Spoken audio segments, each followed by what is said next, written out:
Olá, meu irmão, minha irmã, bom dia! Seja sobre a sua vida a graça do Senhor nosso Deus. Estamos iniciando mais uma escola bíblica dominical, escola esta que está acontecendo de maneira diferente, de forma virtual, mas não menos importante do que a escola que temos no tempo de nossa igreja e que em breve, querendo Deus, estaremos realizando novamente. Semana passada nós estudamos iniciamos os estudos acerca da palavra de Deus e naquela ocasião nós fizemos uma abordagem acerca do Antigo Testamento. Eu apresentei para vocês um panorama do Antigo Testamento, nós vimos como a Bíblia se subdivide no Antigo Testamento, vimos o Pentateuco, vimos os livros históricos, poéticos e proféticos, fizemos uma breve explanação acerca de cada um deles. Pois bem, hoje eu gostaria de pensar com vocês acerca do Novo Testamento. Todos nós sabemos que a palavra de Deus ela foi escrita num período de 1500 anos, ela começou a ser escrita por volta do ano 1400 e ela terminou por volta do ano 100 depois de Cristo. Então, em pouco mais de 50 anos, o Novo Testamento foi produzido. E o Novo Testamento, ele tem algumas peculiaridades, assim como o Antigo Testamento. O Novo Testamento também possui as suas subdivisões. E eu gostaria de pensar então com você acerca do Novo Testamento, hoje, domingo, dia do Senhor. Mas antes, eu quero convidar você para uma oração. Vamos orar? Pai, nós queremos, nesse momento, agradecer ao Senhor pela oportunidade que temos de nos reunir como igreja do Senhor em torno da sua palavra. É muito bom termos esse privilégio, essa alegria de livremente podermos estudar o livro sagrado e crescer na graça e no conhecimento de Jesus Cristo. Eu quero nesse momento, Senhor, pedir a tua direção, pedir ao teu Espírito que torne compreensível aquilo que vamos ouvir nesse primeiro momento, na escola bíblica dominical e posteriormente no nosso culto ao Senhor. Fala conosco, permita que nós aprendamos aquilo que o Senhor preparou para nós no dia de hoje. Nós te agradecemos por esta rica oportunidade. Oramos em nome de nosso Senhor Jesus. Amém. Pois bem, Novo Testamento. Nós temos, assim como no Antigo Testamento, grupos de livros reunidos com o propósito de tornar o Novo Testamento mais compreensível para nós. Eu queria iniciar então falando para você que o Novo Testamento possui 4 narrativas. Eu quero que você fique bem consciente do que eu vou dizer para você acerca dos evangelhos, porque os evangelhos não são biografias de Jesus. Não é essa a finalidade dos evangelhos. Todo mundo sabe que a palavra evangelho é uma palavra grega que significa boas novas, boas notícias. E os evangelhos, eles vêm depois de um período de silêncio por parte do Senhor. Nós vimos isso lá no Antigo Testamento, o último livro do Antigo Testamento, Malaquias. E depois de Malaquias, o mundo entra naquilo que os teólogos chamam de período interbíblico, que é aquele período compreendido entre o último profeta do Antigo Testamento e o primeiro profeta do Novo Testamento, João Batista. Esse período, esse lapso de tempo, durou aproximadamente 400 anos. Por isso que alguns chamam de 400 anos de silêncio. Não houve nenhum profeta nos moldes do profetismo do Antigo Testamento enviado por Deus com novas mensagens da parte de Deus. O primeiro profeta que surge é João Batista, mandando o povo se arrepender porque o Messias estava chegando. Os evangelhos falam disso. Os evangelhos, eles nos apresentam essa visão acerca do nascimento, vida, morte e ressurreição de Jesus Cristo. São narrativas da vida de Jesus Cristo. Nós possuímos 4 evangelhos no nosso Novo Testamento: Mateus, Marcos, Lucas e João. Cada um deles com a sua peculiaridade, singularidade, mas que tem algo de maravilhoso neles, porque eles nos apresentam uma abordagem completa da pessoa do Senhor Jesus. Por exemplo, o Evangelho de Mateus foi escrito por Mateus, que era um judeu, um publicano, acostumado a escrever. Os publicanos escreviam muito, e Mateus é muito meticuloso. Ele apresenta uma genealogia completa, não é, acerca da pessoa do Senhor Jesus. E Mateus quer provar para os judeus que Jesus Cristo é o rei de direito, o filho de Davi, aquele que tinha direito ao trono. Ele é o rei prometido, o Messias de Israel. Por isso você vai ver o tempo todo no Evangelho de Mateus alusões ao Antigo Testamento, provando que Jesus é o cumprimento do Antigo Testamento. Então, no Novo Testamento, no Evangelho de Mateus, Jesus é apresentado como o rei prometido, como aquele que tinha direito ao trono de Davi. Ele veio da descendência de Davi, por isso ele é chamado filho de Davi. Essa expressão filho de Davi é uma expressão que um judeu entendia muito bem, porque dizia respeito ao Messias.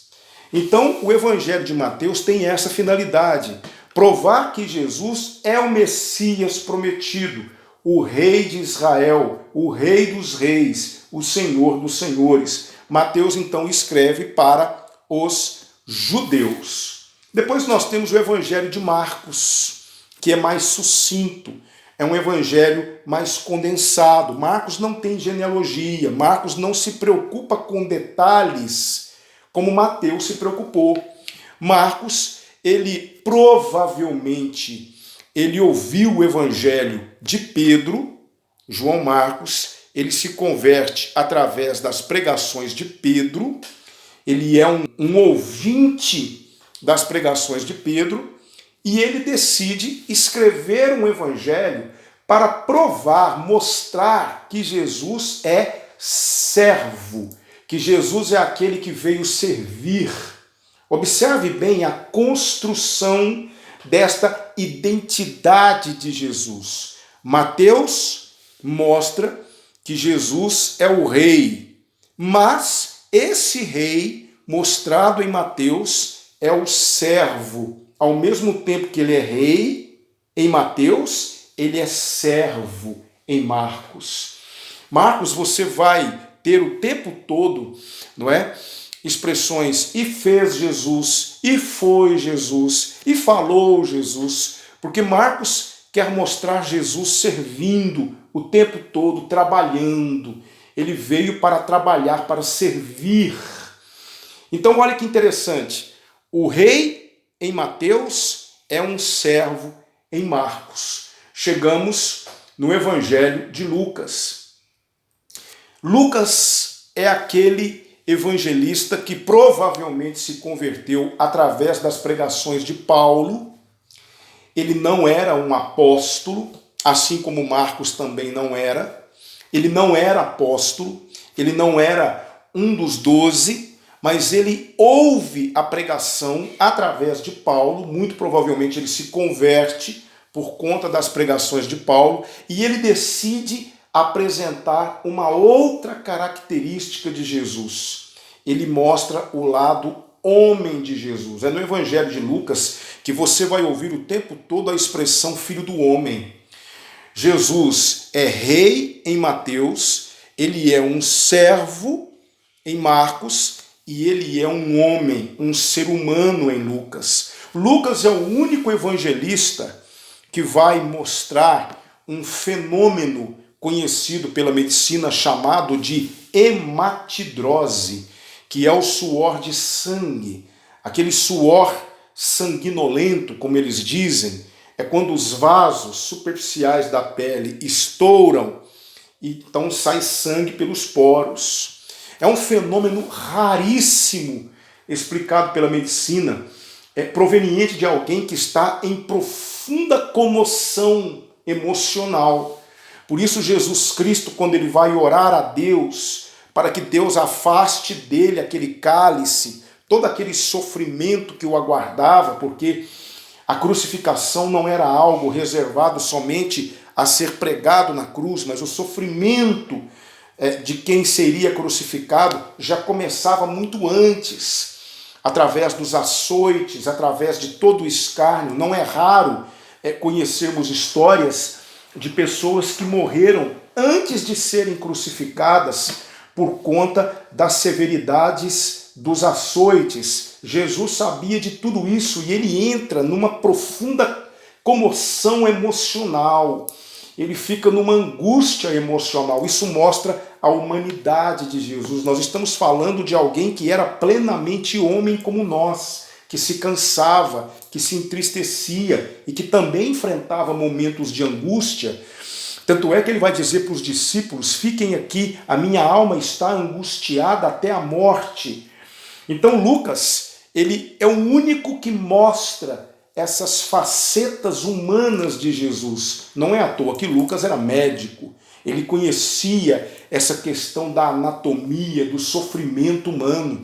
Então Lucas é um evangelista que mostra o lado humano de Jesus. E João? João era um dos 12 e ele vai mostrar a outra característica desta identidade de Cristo. Qual é? O lado divino do Salvador. Em João, por exemplo, o tempo todo você vai ouvir a expressão eu sou. Você se lembra lá em Êxodo, quando Deus comissionou Moisés e mandou Moisés até o Egito para libertar o povo de Israel? E como o povo de Israel no Egito estava acostumado a lidar com vários tipos de deuses, porque o panteão egípcio era enorme, os hebreus, ao ouvirem Moisés falar de um Deus que os enviou até eles, poderiam querer saber qual Deus. Moisés fala isso para o Senhor: qual é o teu nome? Para que eu possa responder aos hebreus. E Deus diz: eu sou o que sou. Vá e diga, eu sou, me enviou a vós. Agora em João, esse eu sou, que talvez em Êxodo ainda ficou um pouco obscuro, vai se revelar. É por isso que é no Evangelho de João que nós vamos ouvir o tempo todo Jesus dizer: eu sou a videira verdadeira, eu sou o bom pastor, eu sou o caminho, a verdade e a vida. Eu sou a porta das ovelhas. Quando ele estava conversando com a mulher samaritana, ela pergunta, ela diz, quando o Messias vier, ele nos mostrará todas as coisas, ele nos revelará todas as coisas. E Jesus diz para a mulher samaritana, eu sou, eu que falo contigo. Então Jesus é Deus em João. Lá em João capítulo 20, quando Tomé vê Jesus ressurreto, ele diz, Senhor meu e Deus meu. Não é? Alguns opositores da deidade de Cristo, algumas seitas, vão dizer que Tomé disse isso como que numa exclamação de assombro. Ele deve ter ficado perplexo de ver Jesus ressurreto, então ele disse, Senhor meu e Deus meu. Mas Tomé era judeu, Tomé não tomava o nome de Deus em vão. Quando ele diz Senhor meu e Deus meu, ele está exclamando crer, ele está dizendo, eu creio que tu és Deus. ele reconhece a deidade de Cristo. É muito importante que nós nos atentemos para essa grande verdade. Tomé, ele proclama aquilo que é ensinado em todo o Evangelho de João, a deidade de Jesus Cristo. É interessante, não é? O rei de Israel, mostrado em Mateus, também é servo, mostrado em Marcos. O plenamente homem de Lucas também é plenamente Deus em João. Olha que construção magnífica daqueles que organizaram, daqueles que selecionaram, não é? Iluminados pelo Espírito de Deus, esses 4 evangelhos, porque haviam outros evangelhos escritos naqueles tempos que receberam o título de cristãos, mas que eram recheados de heresias. Esses evangelhos foram analisados e foram excluídos do cânon e são chamados de apócrifos do Novo Testamento. Nós vamos falar sobre isso depois, porque há apócrifos tanto no Antigo Testamento quanto no Novo Testamento. Então, na nossa Bíblia, assim como também nas Bíblias católicas, nós vamos ter 4 evangelhos. Mateus, mostrando Jesus como Messias, como Rei. Marcos, mostrando Jesus como servo. Lucas, mostrando Jesus como homem. E João, mostrando Jesus como Deus. Pois bem, nós temos também no Novo Testamento um livro histórico. Assim como no Antigo Testamento, nós temos vários livros históricos que contam a história de Israel a partir da possessão da terra prometida, nós vamos ter no Novo Testamento um importantíssimo livro que também conta uma história. A história do novo Israel, a história do Israel de Deus, a história da igreja. É no livro de Atos que a igreja de Cristo, que foi fundada lá em Mateus capítulo 16, versículo 18, ela agora recebe o selo do Espírito Santo e inicia sua saga, inicia sua história. O livro de Atos, então, ele é uma ponte, ele é importantíssimo para a nossa compreensão do Novo Testamento, porque ele serve de ponte dos evangelhos para as cartas, principalmente para as cartas de Paulo. Então, se nós não tivéssemos o livro de Atos no nosso Novo Testamento, assim também nós vamos entender todo o Novo Testamento por conta desse livro. Então, voltando ao raciocínio, se não tivéssemos o livro de Atos no Novo Testamento, nós teríamos uma enorme dificuldade de compreensão do que vem depois, que são as cartas paulinas. Porque talvez, se não tivéssemos o livro de Atos, nós nos perguntaríamos: quem é esse Paulo? Está se vendo que é um grande expoente, um grande defensor do cristianismo. Mas quem é ele? É justamente o livro de Atos que nos fala a história de Paulo.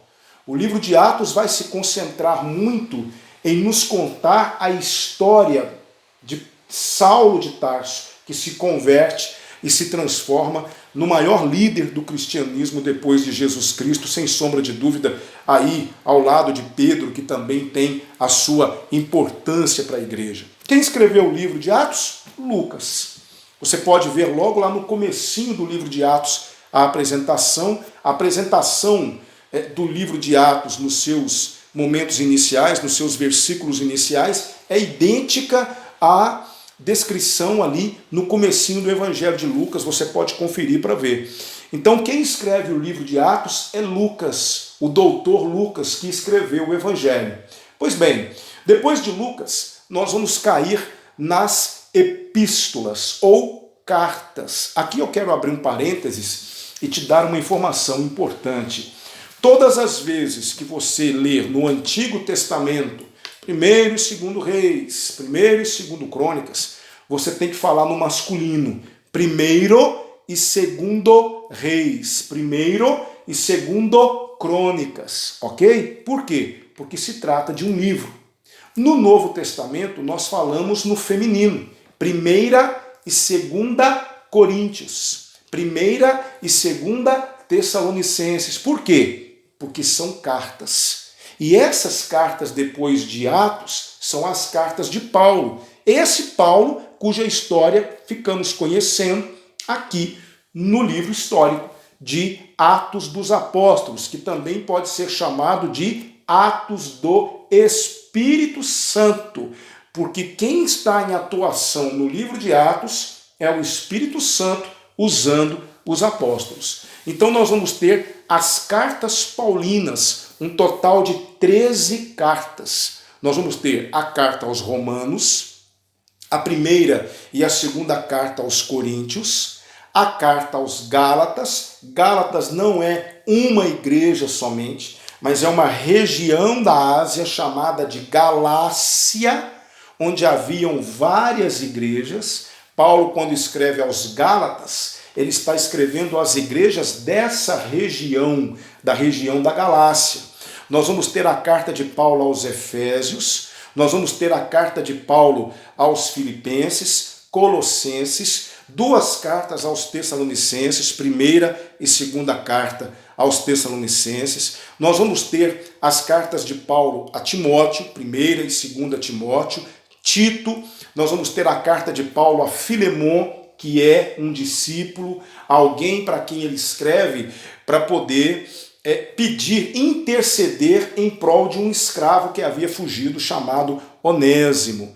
Então, nós temos, dentre as cartas de Paulo, cartas para cidades onde estavam as igrejas. São as cartas locais. Romanos, 1ª e 2ª Coríntios, Gálatas, Efésios, Filipenses, Colossenses, 1ª e 2ª Tessalonicenses. Nós vamos ter 1ª e 2ª Timóteo, Tito. Timóteo e Tito são as chamadas epístolas pastorais, porque foram escritas para pastores. Depois nós vamos ter a carta a Filemon. Nós temos uma carta no Novo Testamento, cujo autor não conhecemos, que é a carta aos Hebreus. Existem algumas especulações, uns dizem Apolo, outros dizem Barnabé, há aqueles que defendem que foi o próprio apóstolo Paulo, mas nós não sabemos ao certo quem escreveu a carta aos Hebreus. Nós vamos ter as cartas gerais, as epístolas gerais, também chamadas de epístolas católicas. Por quê? Porque o termo católico é um termo grego que significa universal. São as cartas universais. São as 3 cartas de João, 1ª, 2ª, 3ª João. É a carta as cartas de Pedro, 1ª e 2ª Pedro. Nós vamos ter a carta de Tiago, que era irmão de Jesus, ok? Nós vamos ter também a carta de Judas, que também era irmão de Jesus. São as chamadas epístolas gerais. E depois nós vamos ter também, dentro desse conjunto de cartas, aquilo que nós chamamos de epístolas do cativeiro. Eu já falei delas, mas é um conjunto de 4 cartas que Paulo escreveu quando estava preso, na sua primeira prisão em Roma. São as 2 cartas a Timóteo, é a carta aos Filipenses. A carta a Timóteo foi escrita também na prisão, mas aí sim, na sua o seu segundo cativeiro em Roma, a sua segunda prisão em Roma, quando ele finalmente é condenado e morto. Mas na primeira prisão em Roma, nós vamos ter 4 cartas. Nós vamos ter a carta aos Efésios, a carta aos Filipenses, a carta aos Colossenses e a carta a Filemon, ok? As cartas a Timóteo foram escritas na sua segunda prisão. E também no Novo Testamento nós temos um livro profético, que todos conhecemos, é o livro de Apocalipse. A palavra Apocalipse é uma palavra grega, apocalipsis, que significa revelar, tirar o véu, revelação. É a revelação de Deus acerca dos últimos dias da humanidade, quando o juízo de Deus virá sobre a terra. Estes são os livros do Novo Testamento. E como foi que esses livros chegaram até nós? Bom, isso não foi algo que aconteceu da noite para o dia. Esses livros, eles foram analisados criteriosamente por muitos cristãos que se reuniram várias vezes, muitas vezes, não poucas vezes, e eles foram sendo comparados, repito, havia naquele tempo diversas outras literaturas que se classificavam como cristãs, mas na verdade eram literaturas gnósticas, porque o gnosticismo era uma corrente filosófica que misturava filosofia com religião, muito forte naqueles tempos, que estava adentrando a igreja. Então, muitos desses estudiosos do cânon, a palavra cânon significa régua de medir. Então, é uma maneira de dizer o seguinte: um livro ele é canônico porque ele foi colocado numa lista, ele foi medido, ele foi estudado, ele foi comparado e ele foi colocado numa lista. Esse é o significado da palavra cânon. No nosso cânon, na Bíblia cristã, nós temos 66 livros. A Bíblia católica, que é a versão Vulgata, possui 7 livros a mais no Antigo Testamento, que são chamados de livros apócrifos, que é o assunto da nossa próxima lição. Então, esses livros foram estudados, analisados, comparados, foram meses, foram anos de estudos, foram séculos de reuniões e mais reuniões que nós chamamos de concílios da igreja, e foram justamente nesses concílios, mais precisamente no concílio na cidade de Cartago, em 397 depois de Cristo, que eles chegaram à conclusão que os livros inspirados por Deus, inspirados pelo Espírito Santo, eram um total de 66 livros. Se nós entendermos que o último livro do Novo Testamento foi escrito por volta do ano 100, passaram-se quase 300 anos até que todos os livros foram analisados, Antigo e Novo Testamento, e nesse concílio, na cidade de Cartago, decidiu-se que os livros inspirados, eles totalizaram um total de 66 livros. Então essa Bíblia que você tem hoje nas suas mãos, ela demorou muito tempo para ser compilada, para ficar pronta. Por isso nós devemos orar e agradecer a Deus por tê-la. Em muitos países do mundo, não se tem a liberdade de ler e estudar a Bíblia como nós temos. Existem oposições e mais oposições da parte de Satanás para impedir que os cristãos tenham acesso à Bíblia. Por exemplo, em 1222, no concílio na cidade de Toulouse, na França, a Bíblia foi, infelizmente, retirada das mãos do povo comum. Somente os clérigos, a alta hierarquia da Igreja Católica, podia ter acesso à Bíblia e interpretá-la. Por conta disso, é que muitas questões foram sendo anexadas à fé cristã e foi desconfigurando a fé cristã. Uma das grandes contribuições da reforma protestante para a Igreja de Cristo foi trazer a Bíblia de volta para as mãos do cristão. Por isso, meu querido irmão, minha querida irmã, precisamos conhecer a Bíblia. Muito sangue foi derramado, muitas pessoas morreram queimadas na fogueira, porque quiseram trazer a Bíblia de volta para as mãos do povo. Quiseram fazer com que a Bíblia fosse lida novamente pelo cristão comum. Muitos morreram por causa disso, muitos foram enforcados, queimados, estrangulados. Não pense você que foi fácil trazer a Bíblia de volta para as mãos das pessoas. Não foi. Hoje nós temos tantas versões da Bíblia, nós temos tanta facilidade a ter acesso à Bíblia e muitas vezes deixamos a Bíblia guardada dentro do nosso guarda-roupa, dentro do nosso criado. Mas a Bíblia é um livro para ser lido e estudado todos os dias pelos cristãos e devemos agradecer a Deus por tê-la conosco. Essa é a Bíblia. Fiz com você um passeio, fizemos um breve estudo acerca da palavra de Deus e eu desejo realmente que você tenha aprendido essas lições poderosas que a palavra de Deus nos ensina no tocante à sua própria história e faz com que acreditemos, com que creiamos cada vez mais nesse livro, que não é apenas um mero livro, mas é a palavra de Deus para nós. Vamos orar nesse momento, encerrando essa lição número 1. Pai, nós te agradecemos pela tua palavra. Rendemos-te graças por ter permitido que a Bíblia chegasse até nossas mãos. Obrigado, Senhor.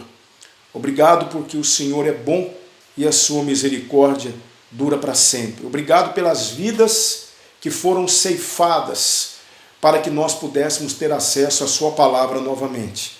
Obrigado, ó Deus, por aqueles que tiveram a coragem de se rebelar contra sistemas satânicos que queriam monopolizar a interpretação da palavra de Deus e ter permitido que ela chegasse até nossas mãos. Obrigado, Senhor. Desperta no teu povo o desejo de conhecer, o desejo de estudar a sua palavra, porque através dela nossa fé é aumentada, nossa fé é fortalecida.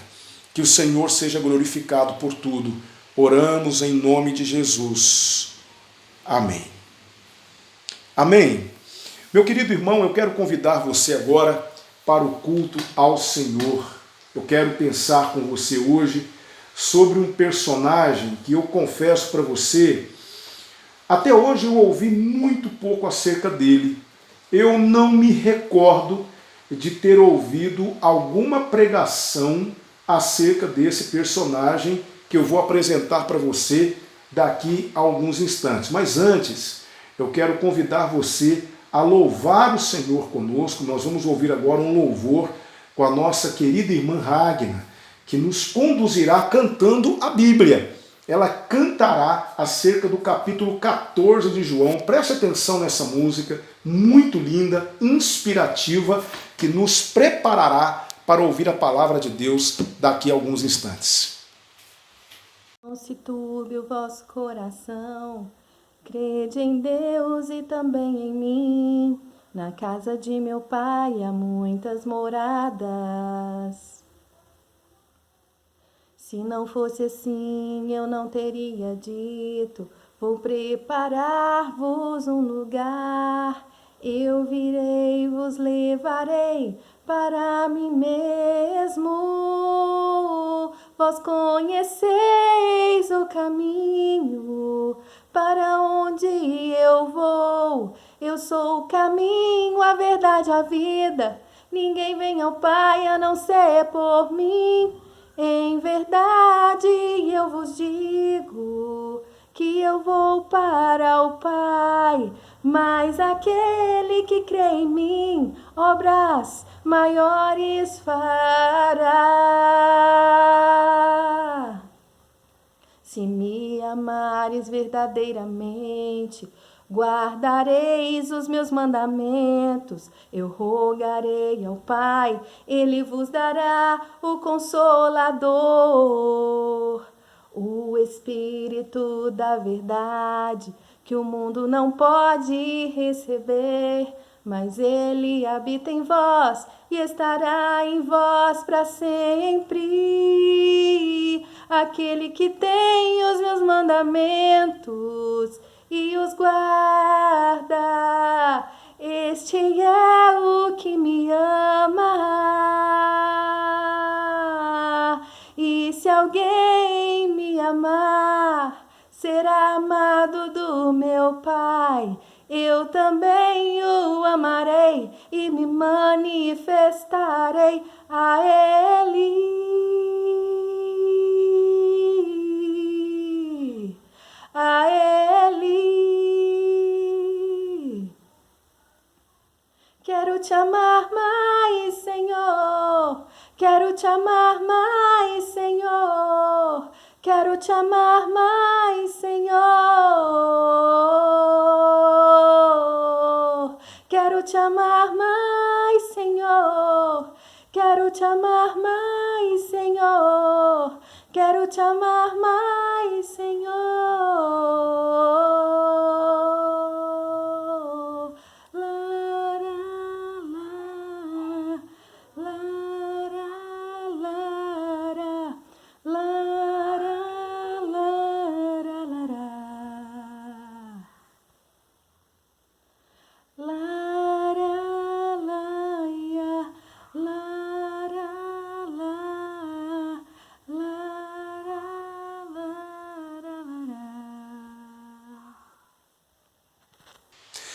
Amém. Louvado seja o Senhor por sua palavra. Como é bom cantarmos a Bíblia. Como é bom olharmos para a palavra de Deus e observarmos que ela tem muita inspiração para o nosso louvor a Deus. Que Deus abençoe a nossa irmã Ragna, que a irmã continue sendo um instrumento do Senhor. Vamos conhecer então esse personagem de hoje.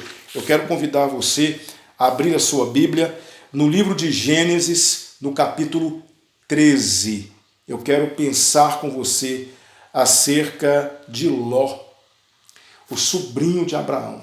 Vamos pensar acerca de um episódio e eu quero aprender com você algumas lições através de Ló, mas assim como nós temos exemplos positivos na palavra de Deus, nós também temos exemplos negativos. Então, nessa manhã eu quero pensar com você sobre alguns cuidados que nós precisamos ter acerca de algumas questões vivenciadas por Ló aqui no capítulo 13 de Gênesis, versículos 1 a 13. Assim nos diz a palavra do Senhor.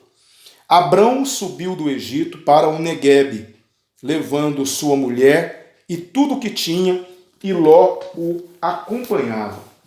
Abrão havia ficado muito rico em gado, prata e ouro. Em suas jornadas, subiu do Neguebe para Betel, até chegar ao lugar onde havia armado sua tenda anteriormente, entre Betel e Ai, até o lugar do altar que havia feito. E ali Abrão invocou o nome do Senhor. Ló, que ia com Abrão, também tinha ovelhas, gado e tendas. A terra não podia sustentá-los habitando juntos. Como os seus bens eram muitos, não podiam habitar juntos. Por isso, houve um desentendimento entre os pastores dos rebanhos de Abrão e os pastores dos rebanhos de Ló. Nessa época, os cananeus e os perizeus habitavam naquela terra. E Abrão disse a Ló: não haja desentendimento entre mim e ti, nem entre meus pastores e teus pastores, pois somos irmãos. A terra toda não está diante de ti, peço-te que te separes de mim. Se escolheres a esquerda, irei para a direita. Se escolheres a direita, irei para a esquerda. Então Ló levantou os olhos e viu todo o vale do Jordão, todo bem regado, até chegar a Zoar, antes de o Senhor destruir Sodoma e Gomorra, como o jardim do Senhor, como a terra do Egito. Ló escolheu para si todo o vale do Jordão e partiu para o oriente. Assim se separaram um do outro. Abrão habitou na terra de Canaã e Ló foi habitar nas cidades do vale, mudando suas tendas até chegar a Sodoma. Os homens de Sodoma eram maus e grandes pecadores contra o Senhor. Eu repito, até hoje, nessas quase 4 décadas de serviço ao Senhor, eu nunca ouvi, pelo menos não me recordo, de alguma mensagem acerca de Ló especificamente. Por isso, nesta manhã, eu gostaria de meditar com você sobre o seguinte tema: onde está a tua tenda? Meus queridos irmãos, aqui em Gênesis capítulo 12, Deus foi taxativo com Abrão. Ele disse o seguinte: sai da tua terra, versículo 1, do meio dos teus parentes ou da tua parentela, da casa de teu pai, para a terra que eu te mostrarei. Farei de ti uma grande nação, te abençoarei e engrandecerei o teu nome, e tu serás uma bênção. Abençoarei os que te abençoarem e amaldiçoarei quem te amaldiçoar, e todas as famílias da terra serão abençoadas por meio de ti. Todas as famílias da terra serão abençoadas por meio de ti. Parece que Abraão, ele não entendeu bem, é claro, Abraão ainda não conhecia o Senhor, era o início de uma caminhada, e ele não entendeu bem a ordem do Senhor. O Senhor havia sido claro: sai da tua casa, da tua terra, da tua parentela. Isso significa que Abrão precisava deixar para trás todos os seus parentes, inclusive Ló, mas não foi isso que ele fez. Ló era filho de Harã, irmão de Abrão, que havia falecido. E Abrão, como que havia adotado Ló como seu filho. Todos nós sabemos que Sarai, esposa, na época Sarai, depois ela tem o seu nome mudado, mas originalmente Sarai, ela não tinha filhos, ela era estéril.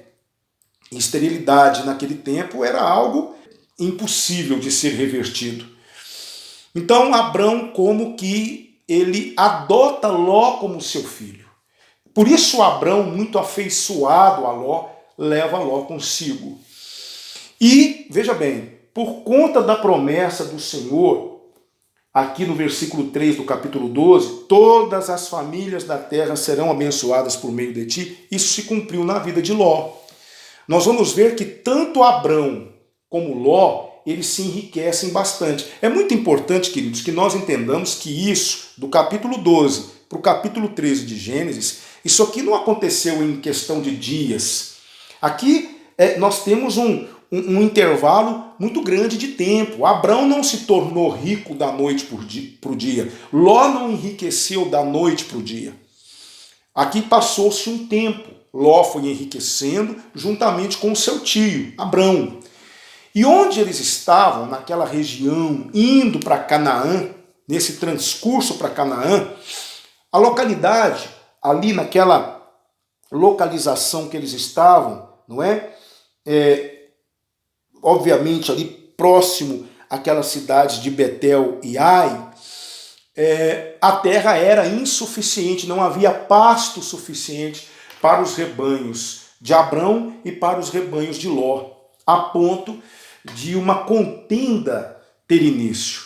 Os pastores de gado de Ló começam a contender, obviamente por disputa de espaço, de pasto, eles começam a contender com os pastores de gado de Abrão. Olha que coisa interessante, não é? Há uma discórdia entre eles. Ou seja, não necessariamente entre Ló e seu tio, mas entre os funcionários deles. Eles começam a contender, começam a discutir. Abrão, então, pacificador, aquele que quer apaziguar o conflito, ele chama Ló para uma conversa. Está aqui no versículo de número 8. Não haja desentendimento entre mim e ti, nem entre meus pastores e teus pastores, pois somos irmãos. O que Abraão estava aqui tentando dizer é o seguinte: Ló, não há como permitirmos que isso continue. Nós somos parentes e não deve haver guerra entre nós. Meus queridos, nós precisamos entender aqui a posição de Abrão. Que coisa maravilhosa, não é? Um homem pacificador, um homem que queria resolver a questão. Se vocês me permitem, aqui eu quero apresentar para vocês uma impressão que eu tive de Ló aqui. Eu não vejo isso em Ló. Eu não vejo Ló tendo a mesma predisposição para resolver a questão com Abrão, seu tio. Tanto é que no versículo de número 9, quando Abrão dá a Ló a oportunidade de escolher, Abrão estava tão disposto a resolver aquela celeuma, aquela questão, que ele transfere para Ló o direito de escolher a região para a qual ele iria. Chegou o momento deles se separarem. Algo que já deveria ter acontecido lá quando Deus disse a primeira vez.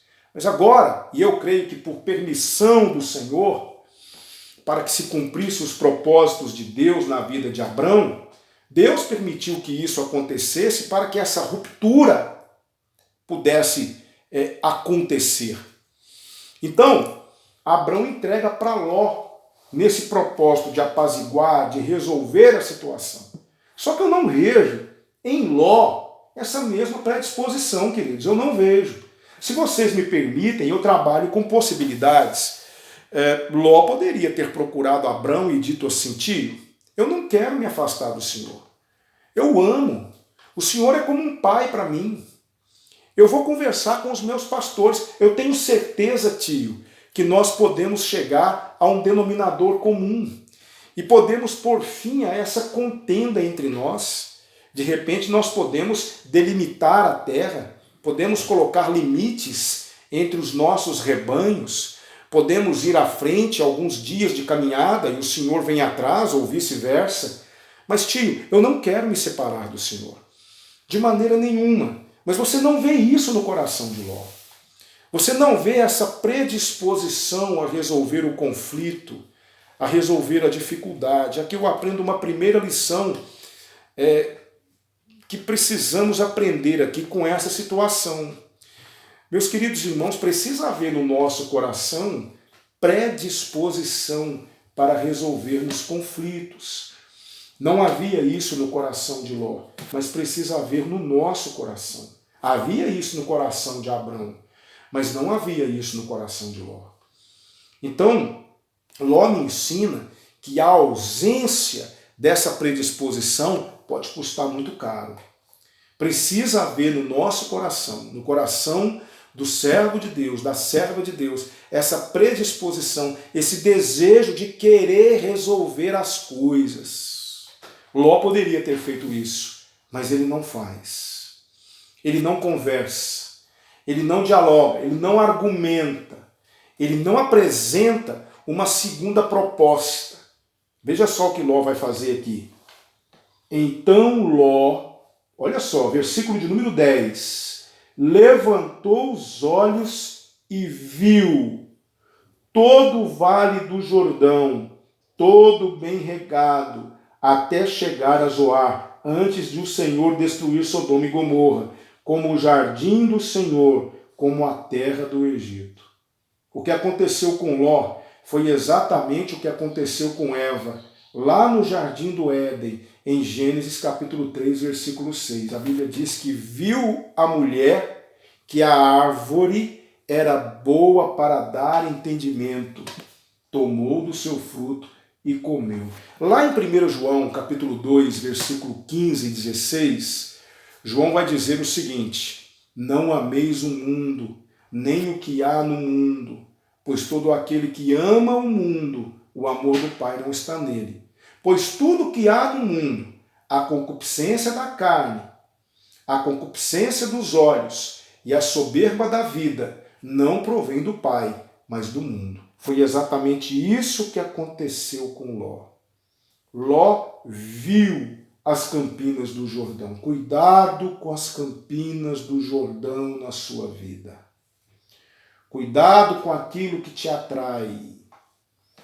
Cuidado com a estética do pecado. O pecado não se mostra para você como ele é realmente. O pecado, ele se mostra vistoso, belo, como as campinas do Jordão. Por que eu estou dizendo isso? Porque lá, naquele lugar, naquela região, nas campinas do Jordão, aquele lugar bonito, vistoso, bem regado, havia as duas piores cidades daquela época, Sodoma e Gomorra. Sodoma cunhou uma outra palavra usada principalmente no Novo Testamento, chamado de sodomia.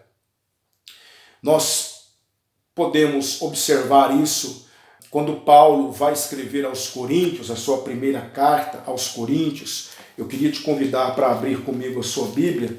Primeira carta de Paulo aos Coríntios, aqui no capítulo de número 6. Veja só o que Paulo vai dizer aqui na sua primeira carta de Paulo, Veja só o que Paulo vai dizer aqui na sua primeira carta aos Coríntios, no capítulo 6, a partir do versículo 9. Ele vai dizer assim: não sabeis que os injustos não herdarão o reino de Deus? Não vos enganeis, nem imorais, nem idólatras, nem adúlteros, nem os sodomitas, nem roubadores, nem ladrões, nem avarentos, nem bêbados, nem caluniadores, nem os que cometem fraudes herdarão o reino de Deus. Sodomitas. Quem são os sodomitas? São todos aqueles adeptos das práticas sexuais reprovadas pela palavra de Deus. Quais práticas sexuais fazem parte desse grupo chamado sodomia? Homossexualismo, tanto o masculino quanto o feminino, bestialismo, que é as práticas sexuais com animais, pedofilia, pornografia e tantas outras coisas que maculam a santidade do sexo. Tudo isso estava presente nas cidades de Sodoma e Gomorra. É por isso que o versículo 13 do capítulo 13 de Gênesis vai dizer assim: os homens de Sodoma eram maus e grandes pecadores contra o Senhor. Esses homens, esse povo, habitavam lá, naquela região para a qual Ló olhou e desejou. E ele então vai para essa região. Repito, cuidado com as campinas do Jordão. Cuidado com o que você está vendo na internet. Cuidado com o que você está vendo na televisão. Cuidado com os locais onde você tem ido. Cuidado com as festas nas quais você está presente, às quais você tem participado. Cuidado com as amizades que você tem cultivado. Cuidado com certas práticas na sua vida que desagradam ao Senhor. São as campinas do Jordão que o diabo tem colocado diante de nós e que tem chamado a nossa atenção. Observe como nós temos nos parecido com Ló. Ló olhou, viu as campinas do Jordão, e preste atenção no que está aqui, versículo de número 12. Abrão habitou na terra de Canaã. Por quê? Porque como Ló optou por ir para a região de Sodoma e Gomorra, embora ele não soubesse, mas foi uma escolha errada. Ló deveria ter orado, pedido a direção de Deus. Ló se deixou levar pelo estético, pelo belo, pelo atraente. Abrão foi para outra região, uma região mais árida, mas ele continuou o seu percurso. Abrão, ele opta pela obediência, porque Deus queria Abrão em Canaã, mas Ló, ele opta pela separação. Ele não resolve a questão com seu tio, ele opta para ir para o mais belo, para o mais vistoso, para o estético, para o produtivo, para o bonito. E ele opta de forma errada, porque aquilo custaria caro para Ló. E veja só que o versículo de número 12 continua nos dizendo: e Ló foi habitar nas cidades do vale, mudando suas tendas de local em local. Ele armava a tenda numa região, depois desmontava, avançava mais um pouquinho, armava, ficava ali alguns dias, desmontava, ia para outra região, e ele foi fazendo isso até chegar em Sodoma. Certa vez eu ouvi uma frase que dizia o seguinte: todas as vezes que você quiser navegar para longe de Deus, Satanás sempre terá um barco pronto. Entende? Ló foi armando suas tendas, foi se estabelecendo naquela região, ele foi se aproximando do pecado, até que mais à frente você verá Ló totalmente inserido na cultura de Sodoma e Gomorra. Você vai ver a atitude que as filhas tomam com o pai depois que Deus destrói Sodoma e Gomorra. A Bíblia diz que as filhas têm um incesto com o próprio pai, porque isso era comum em Sodoma e Gomorra. Observe que a família de Ló absorveu a cultura da cidade. Observe que a família de Ló, ela ficou manchada pela cultura da cidade, mas isso não aconteceu de uma vez. Ló foi se aproximando do pecado, foi se afastando de Deus de tenda em tenda. Por isso, eu quero te perguntar mais uma vez: onde está a tua tenda nesse momento. Fazendo uma análise da sua vida, você agora classifica como a sua situação espiritual. A sua tenda está próxima de Deus, próxima da obediência, próxima do temor a Deus, ou a sua tenda está próxima de Sodoma e Gomorra, está próxima do pecado? Onde é que você tem vivido, meu querido? Você tem vivido próximo a Deus ou você tem vivido próximo ao pecado? Entenda que ninguém se afasta de Deus de uma hora para outra. É de tenda em tenda. É de posição em posição. Ló saiu da presença de alguém que vivia diante de Deus. Ló estava sendo abençoado. Não vou entrar no mérito da questão. Ló precisava, dentro dos propósitos de Deus, se afastar de Abrão, mas não significa que a vontade de Deus para Ló é que ele fosse justamente para Sodoma e Gomorra. Há algumas alternativas aqui que nós vislumbramos no texto, que não vem ao caso agora, mas o fato é que Ló escolheu errado. Ló foi armar a sua tenda no lugar errado. Ló foi de tenda em tenda se perdendo e se aproximando de um local reprovado pelo Senhor. Por isso eu quero, caminhando para o final, perguntar para você nesta manhã, onde está a sua tenda? Você se considera próximo do Senhor nesse momento? Ou você está longe dele? Eu tenho uma notícia para você. Se você entender que hoje a sua tenda está mais perto de Sodoma do que perto de Canaã, você pode voltar. Você pode voltar. Você pode voltar a ter a sua tenda perto de Deus. Porque não há lugar mais seguro para estarmos do que estarmos perto do Senhor. Eu tenho certeza de que Deus não se esqueceria de Ló, porque ele fazia parte da família de Abrão. E o Senhor havia dito que por causa de Abrão, todas as famílias da terra seriam abençoadas, quanto mais a família de Ló. Mas ele escolheu ir para o lado errado. Você quer a bênção de Deus na sua vida, meu querido? Você quer ser aprovado pelo Senhor? Você quer contar com o auxílio do Senhor? Então escute o que eu vou te dizer. Tire sua tenda daí. Coloque sua tenda perto do Senhor. Cuidado onde você tem armado suas tendas. Cuidado com esse lugar no qual você está diante de Deus. Muito cuidado.